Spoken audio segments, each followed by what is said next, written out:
గురుకుల ఉపాధ్యాయులుగా రోడ్ ఎక్కడం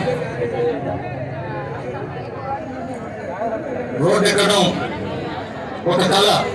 అంటే మేము కూడా బయటకు వచ్చి ధర్నాలు చేయగలం అని చెప్పి గత సంవత్సరం ఆగస్టు 5, 2023 నాడు ఇక్కడే ఒక 1000 నుంచి 2000 మందితో పెద్ద ఎత్తున గురుకుల ధర్నాను నిర్వహించాం.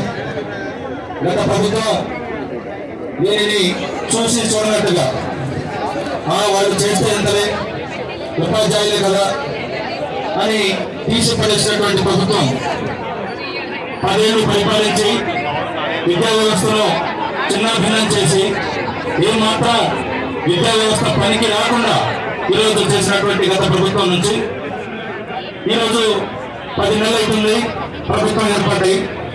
ఈ 10 నెలల కాలంలో ఒక్కసారి కూడా ఉపాధ్యాయులతో కానీ ఉపాధ్యాయుల సమస్యలు కానీ పిలిచి మీ దగ్గర ఏం జరుగుతుంది, మీకు ఏమి కావాలి, ఇందాక వక్తలు అందరూ మాట్లాడినప్పుడు ప్రతి ఒక్కరు చక్కగా వివరించారు. ఉపాధ్యాయుడి పాత్ర ఏమిటి, విద్యార్థి పాత్ర ఏమిటి, సమాజంలో ఉపాధ్యాయుడు ఏం చేయగలడు అని చాలా చక్కగా వివరించాం. కానీ 50 మంది తెలంగాణ రాష్ట్రంలో ఉన్న 1022 గురుకులాల నుంచి ఇంకా రాబోతూ ఉన్నారు.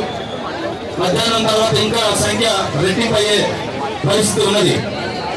ఇప్పటికే సభాస్థలి నిండిపోయింది, ధర్నాస్థలి నిండిపోయింది. ఇంతకు మించి సంఖ్య రాబోతూ ఉంది.